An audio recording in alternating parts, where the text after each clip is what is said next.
पैसे ते सगळे आज आम्हाला सांगण्यात आलं की 4 वाजेपर्यंत तुमचा पगार होईल, आज सणाचे दिवस आहेत, आम्ही काय करायचं तुम्ही सांगा. दसऱ्यापासून आमची मुलं बाळ अशीच आहे. सगळ्यांच्या आनंदात दिवाळी होणार, आम्हाला काहीच नाहीये का. आमची मुलं बाळ आशेने बसली आहेत ना.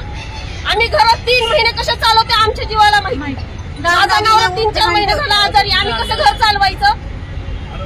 तुम्ही मुख्य ऑफिस कडे गेला होतात का? इकडे वैद्य अधिकाऱ्यांकडे गेला होतात का?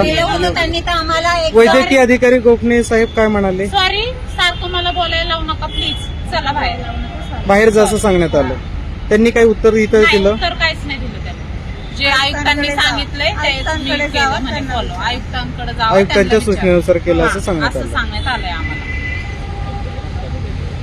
पण सगळ्यांना घेतले तर आम्हाला पण सगळ्यांना घेतलंय ना. माझ्या मिस्टरांचा ऍक्सिडेंट झालेला आहे. मी एकटी काम करून घर चालवणारी व्यक्ती. आज मुलगा माझा सिव्हिल इंजिनिअरिंग करतो, त्याला पैसे